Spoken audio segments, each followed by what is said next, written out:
हाय दोस्तों, मैं यशस Patel from Vedanta academy नई नई इलाहाबाद। दोस्तों, आज हम लोग बात करेंगे ज्योग्राफी में पृथ्वी पर खींची गई काल्पनिक रेखाओं की, जहां से आईएएस से लेकर पीसीएस से लेकर वनडे से लेकर टेट सुपर टेट सभी एग्ज़ामों में यहाँ से क्वेश्चन पूछे जाते हैं। अब बच्चे बड़े कन्फ्यूज होते हैं। देखिए, ज्योग्राफी पूर्ण रूपेण जो डिपेंड है ओनली मैपिंग पे। अगर आपको मैपिंग करना अच्छे से आते हैं तो ज्योग्राफी आसानी से समझा जा सकता है और कभी इसको रट्टा नहीं मारा जा सकता है। ये बात जान लीजिए। तो पृथ्वी पर खींची गई काल्पनिक रेखाओं में जैसे आप लोग कहते हैं अक्षांश रेखा क्या है, देशांतर रेखा क्या है, कर्क रेखा क्या है, मकर रेखा क्या है, भूमध्य रेखा क्या है, ये पृथ्वी पर खींची गई काल्पनिक रेखाएं होती हैं। ठीक है, तो चलिए हम लोग बात करते हैं ग्लोब की। दिख रहा है कि नहीं? देखिए, हम लोग बात करते हैं, पहली बात तो भूगोल की जब बात करते हैं तो भूगोल जो है वो जियो प्लस ग्राफो दो शब्दों से मिलकर बना हुआ है। जियो का मीन्स होता है जी प्लस ओ, देखिए GEO प्लस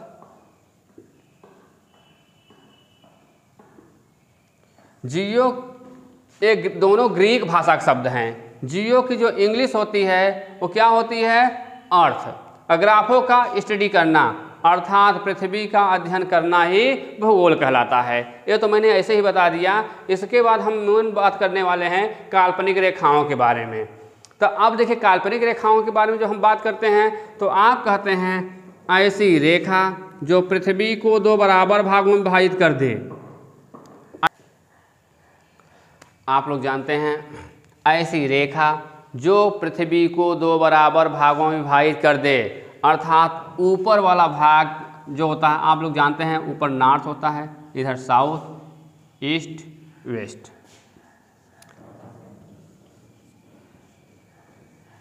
आप लोग जानते हैं कि भूमध्य रेखा से ठीक ऊपर वाला भाग उत्तरी गोलार्ध और भूमध्य रेखा से नीचे वाला भाग जो होता है दक्षिणी गोलार्ध। या कह लीजिए कि ऐसी रेखा जो पृथ्वी को दो बराबर भागों में विभाजित कर दे, उस बीच की रेखा क्या कहते हैं? भूमध्य रेखा या विषुवत रेखा के नाम से जानते हैं। बात समझ में आ रही है? और इसके समानांतर जो रेखाएं खींची जाती हैं, इसके समानांतर मतलब इसके समान जो भी रेखाएं खींची जाएंगी सारी की सारी रेखाएं क्या कहलाएंगी? अक्षांश रेखा। आप लोग क्या कहते हैं? अक्षांश रेखा किसे कहते हैं? तो आप लोग कहेंगे भूमध्य रेखा के समानांतर खींची जाने वाली रेखा को अक्षांश रेखा कहते हैं। अक्षांश रेखा कौन सी रेखा? अक्षांश। अक्षांश रेखा किसे कहेंगे? आप कहेंगे ऐसी रेखा जो पश्चिम से पूर्व खींची जाए या भूमध्य रेखा के समानांतर जो रेखाएं खींची जाती हैं उन्हें हम क्या कहेंगे? अक्षांश रेखा। पूरे ग्लोब पर अक्षांश रेखाओं की संख्या कितनी होती है? 180। दो अक्षांश रेखाओं के बीच की दूरी जो होती है वो समान होती है। अक्षांश रेखाओं के बीच की दूरी क्या होगी? हमेशा समान होगी। और इसके बीच की दूरी जो होगी समान होगी उसे हम क्या कहेंगे? कटिबंध। दो अक्षांश रेखाओं के बीच की दूरी को हम क्या कहेंगे? कटिबंध कहेंगे या तो जोन कहेंगे। ये बात आप लोगों को हमेशा पता होनी चाहिए कि दो अक्षांश रेखाओं के बीच की दूरी को क्या कहते हैं? कटिबंध या जोन कहते हैं। पूरे पृथ्वी पर अक्षांश रेखाओं की संख्या कितनी होती है? 180 होती है। फिर पूछेगा अक्षांश रेखाएं खींची कैसी जाती हैं? आप कहें भूमध्य रेखा के समानांतर जो रेखाएं खींची जाती हैं क्षैतिज, उन्हें हम क्या कहते हैं? अक्षांश रेखा कहते हैं। यह बात समझ में आई? दूसरा क्वेश्चन फिर पूछेगा कि कर्क रेखा क्या होती है, मकर रेखा क्या होती है, इसके बारे में पर चर्चा करते हैं।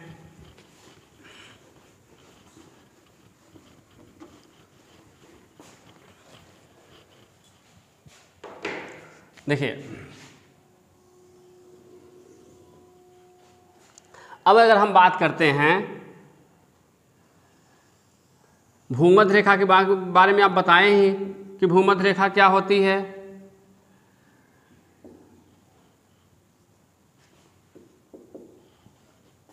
भूमध्य रेखा क्या होती है आपको पता ही है। ऐसी रेखा जो पृथ्वी को दो बराबर भागों में बांट दे, उस बीच की रेखा को भूमध्य रेखा या विषुवत रेखा कहते हैं, जो जीरो अक्षांश पर स्थित होती है।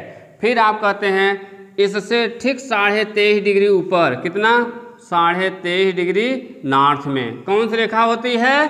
कर्क रेखा। ठीक, और उससे 23.5 डिग्री ठीक साउथ में कौन सी रेखा होती है? मकर रेखा। और एक कौन सी है? भूमध्य रेखा।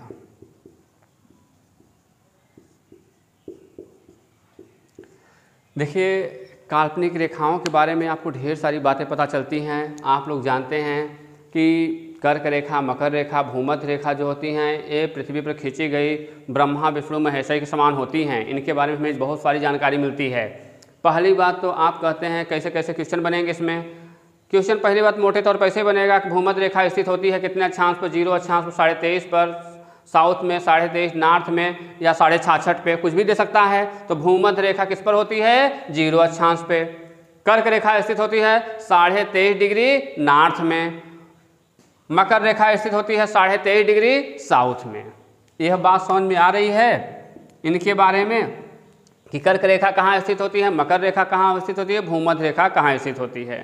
ठीक है, अगर इससे इतर आपको क्वेश्चन बनता है, एक बात और जान लीजिए आप लोग जानते हैं चाहे नॉर्थ पोल की बात की जाए चाहे साउथ पोल की बात की जाए, केवल भूमध्य रेखा एक ऐसा क्षेत्र है जहां पर कि 12 महीने 12 घंटे का दिन होगा और 12 घंटे की रात होगी। जबकि चाहे कर्क रेखा पर कहे और चाहे मकर रेखा पर, यहाँ पर 21 जून को अगर नॉर्थ गोलार्ध में सबसे बड़ा दिन होगा तो यहाँ पर क्या होगा? सबसे छोटा होगा। 22 दिसंबर को अगर यहाँ सबसे छोटा दिन होगा तो यहाँ क्या होगा? सबसे बड़ा दिन होगा। लेकिन अगर नॉर्थ में 6 महीने का अगर दिन होगी तो साउथ में 6 महीने की रात होगी। अगर यहाँ दिन होगा तो यहाँ रात होगी तो यहाँ दिन होगा। लेकिन भूमध्य रेखा पर 12 महीने क्या होगा? 12 घंटे की दिन और 12 घंटे की रात होगी। और दूसरी बात है कि अगर कहीं सर्वाधिक तापांतर देखने के लिए मिलता है, अर्थात सर्वाधिक तापांतर, ताप का अंतर, अर्थात दिन में सबसे ज़्यादा गर्मी, रात में सबसे ज़्यादा ठंडी, इसमें जो अंतर होगा देखने के लिए मिलेगा तो कहाँ मिलेगा? भूमध्य रेखा पर। सर्वाधिक नहीं, सबसे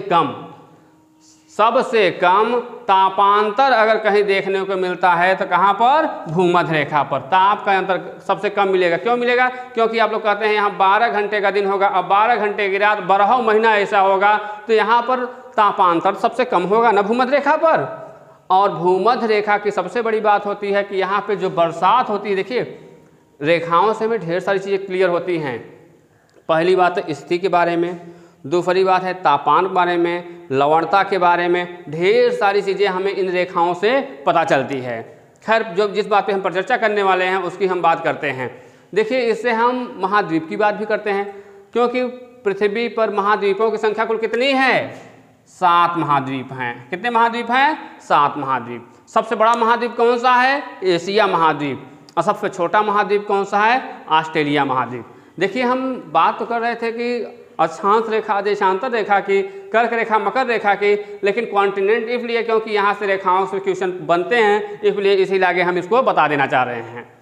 देखिए, यहाँ से जब क्वेश्चन पूछेगा तो ये कहेगा कि कर्क रेखा कितने महाद्वीपों से गुजरती है, मकर रेखा कितने महाद्वीपों से गुजरती है, या भूमध्य रेखा कितने महाद्वीपों से गुजरती है। या इसी को पलट देगा, कर्क रेखा कितने महाद्वीपों से नहीं गुजरती है, मकर रेखा कितने महाद्वीपों से नहीं गुजरती है, अब भूमध्य रेखा कितने महाद्वीपों से नहीं गुजरती है।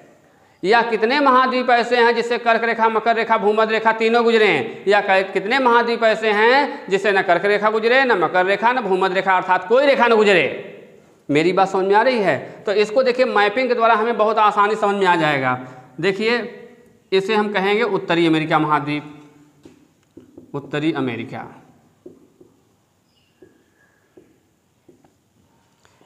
इसे हम कहेंगे अफ्रीका महाद्वीप,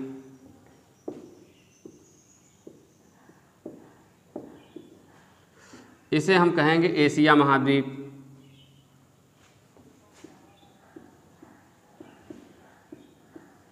इसे हम कहेंगे यूरोप महाद्वीप,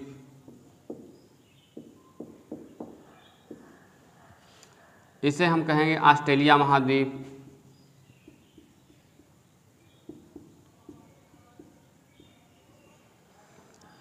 इसे हम कहेंगे दक्षिणी अमेरिका महाद्वीप।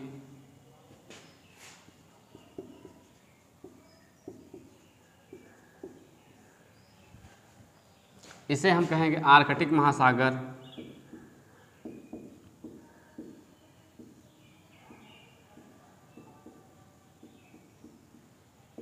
इसे हम कहेंगे अंटार्कटिका महाद्वीप।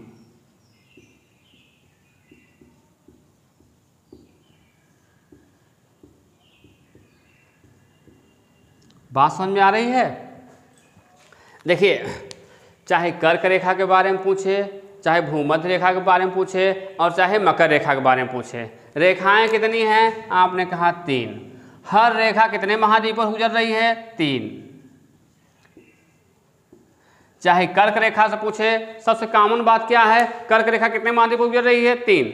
मकर रेखा कितने महाद्वीपों से गुजर रही है? 3। भूमध्य रेखा कितने महाद्वीपों से गुजर रही है? 3। कोई भी रेखा अगर पूछे कितने महाद्वीपों से गुजर रही है? 3। और दूसरा क्वेश्चन अगर पूछा जा सकता है कि कर्क रेखा कितने महाद्वीपों से नहीं गुजर रही है, अर्थात अगर 3 से गुजर रही है तो 4 से नहीं गुजरेगी ना, क्योंकि 7 महाद्वीप हैं। बात समझ में आ रही है? कर्क रेखा कितने महाद्वीप गुजर रही है? 3। तब कितने से नहीं गुजरेगी? 4 से ना, तभी तो 7 होगा। इसी तरह भूमध्य रेखा कितने से गुजर रही है, कितने से नहीं गुजर रही है? मकर रेखा कितने से गुजर रही है, कितने से नहीं गुजर रही है? आप लोग पहले मैं बता चुका हूं कि हर रेखा, चाहे कर्क रेखा हो, चाहे मकर रेखा हो, चाहे भूमध्य रेखा हो, कितने महाद्वीपों से गुजर रही है? 3 महाद्वीपों से गुजर रही है। तब कितने से नहीं गुजरेगी? 4 से नहीं गुजरेगी, क्योंकि 4 3 7 महाद्वीप ये हैं। दूसरा क्वेश्चन अगर पूछेगा कि निम्नलिखित में से किस महाद्वीप से कर्क रेखा नहीं गुजरती है, तब आप लोग पता होना चाहिए कर्क रेखा कितने महाद्वीपों से गुजर रही है। आपने कहा 3। कौन कौन? उत्तरी अमेरिका महाद्वीप, अफ्रीका महाद्वीप और एशिया महाद्वीप। भूमध्य रेखा कितने महाद्वीपों से गुजर रही है? आपने कहा 3। कौन कौन से? दक्षिणी America, Africa, Asia. Next question फिर पूछेगा कि मकर रेखा कितने महाद्वीपों से गुजर रही है? आपने कहा 3। कौन कौन से? दक्षिणी अमेरिका महाद्वीप, अफ्रीका महाद्वीप और ऑस्ट्रेलिया महाद्वीप। मेरी बात समझ में आ रही है ना आप लोगों को कि कर्क रेखा कितने महाद्वीपों से? आपने कहा 3। 1 2 3। कौन कौन? उत्तरी अमेरिका, अफ्रीका, एशिया। भूमध्य रेखा कितने महाद्वीपों से? 3। कौन कौन से? आपने कहा दक्षिणी अमेरिका, अफ्रीका, एशिया। मकर रेखा कितने महाद्वीपों से? आपने कहा 3। कौन कौन से? दक्षिणी अमेरिका, अफ्रीका, ऑस्ट्रेलिया। बात समझ में आ रही कि नहीं आ रही है?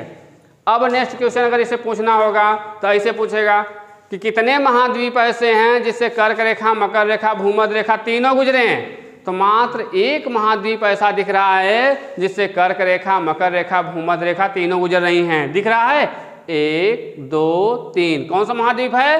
अफ्रीका महाद्वीप। कितने महाद्वीप ऐसे हैं जिससे कोई भी रेखा नहीं गुजर रही है? न कर्क रेखा गुजर रही है, न मकर रेखा, न भूमध्य रेखा। 2 महाद्वीप ऐसे हैं जिससे कोई रेखा नहीं गुजर रही है। कर्क रेखा, मकर रेखा, भूमध्य रेखा कोई नहीं गुजर रही है। कौन कौन से महाद्वीप हैं? एक तो आपका महाद्वीप आता है यूरोप महाद्वीप और दूसरा अंटार्कटिका महाद्वीप। अंटार्कटिका से और यूरोप से न कर्क रेखा गुजरेगी, न मकर रेखा गुजरेगी, न भूमध्य रेखा गुजरेगी। तो दो महाद्वीप मात्र ऐसे हैं जिससे कर्क रेखा, मकर रेखा, भूमध्य रेखा कोई रेखा नहीं गुजर रही है। अच्छा, एक क्वेश्चन और आप लोगों के इसके लगे हाथ ये भी जान लीजिए कि आप लोग जानते हैं बढ़ते हुए अक्षांश के साथ तापमान घटेगा कि बढ़ेगा कि कोई परिवर्तन नहीं होगा?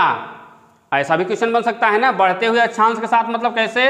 इसको समझ में आ गया? इसको मिटा देना। देखिए, जैसे इसको आप लोग मिट देते हैं, आगे चलते हैं। आप लोगों ने कहा 0, यहाँ 23 कहा, 30 कहा, 40 कहा, 60 कहा, 70 कहा, 90 कहे, ऐसे आ गया ना। कहने का मतलब 0 से बढ़ते हुए अक्षांश के साथ, और यहाँ नीचे भी आएंगे तो बढ़ते हुए अक्षांश के साथ 0, 20, 40, 60, 80, 90 इस तरह से ना। चाहे भूमध्य रेखा से ऊपर जाएं और चाहे भूमध्य रेखा से नीचे आएं, हमेशा क्या कहा जाएगा? बढ़ते हुए अक्षांश के साथ। तो बढ़ते हुए अक्षांश के साथ तापमान घटेगा कि बढ़ेगा कि कोई परिवर्तन नहीं होगा? तो बढ़ते हुए अक्षांश के साथ तापमान हमेशा क्या होगा? घटेगा। बढ़ते हुए अक्षांश के साथ ना, जैसे जीरो से जैसे ऊपर चलेंगे, जैसे यहाँ पे पहुँचेंगे, क्योंकि आप लोग जानते हैं कि नॉर्थ पोल पर भी बर्फ ढका हुआ है और साउथ पोल भी क्या हुआ है, बर्फ से ढका हुआ है। यहाँ भी ठंडी बहुत ज़्यादा है, यहाँ भी।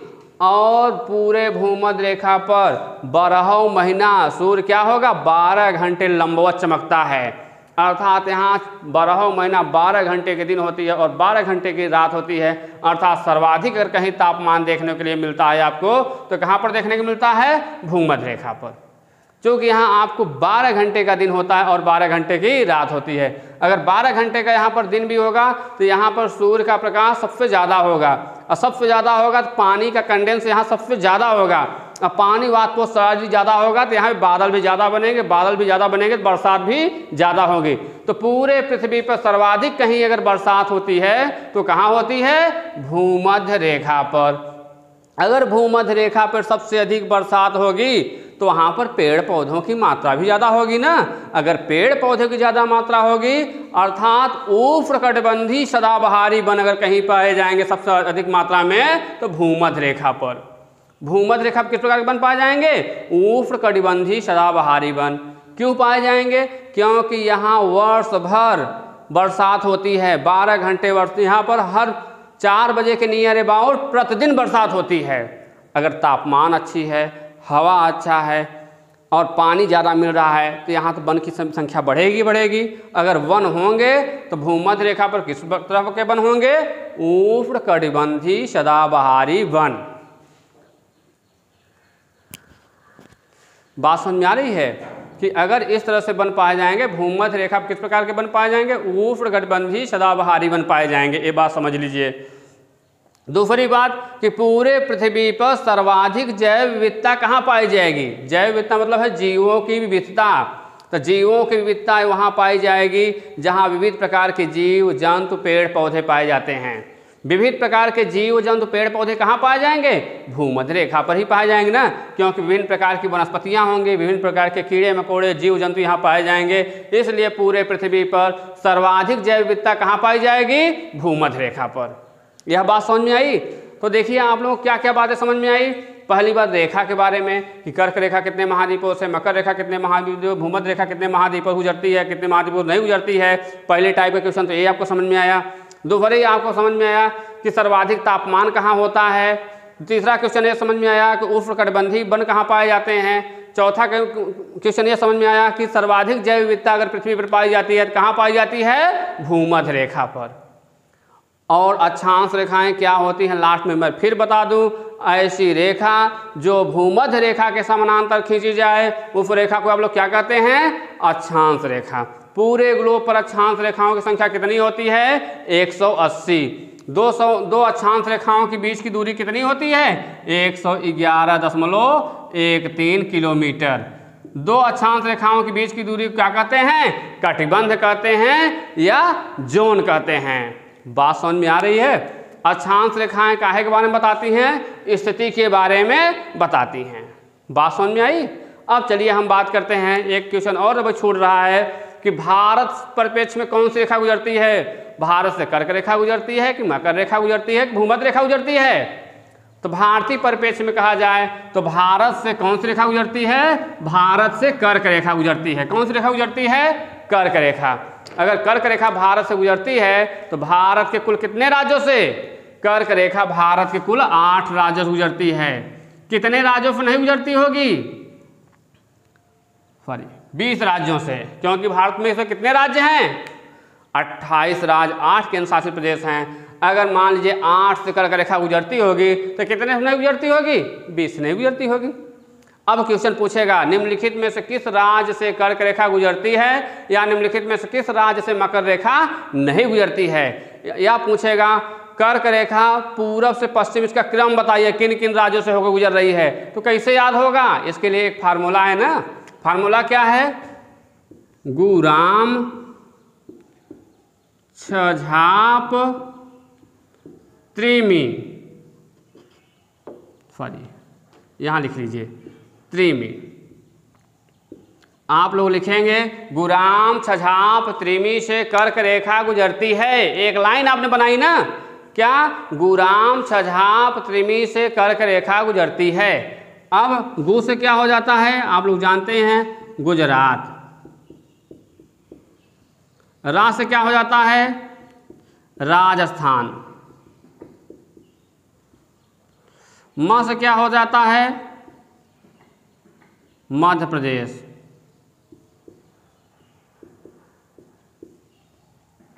छ से क्या हो जाता है, छत्तीसगढ़।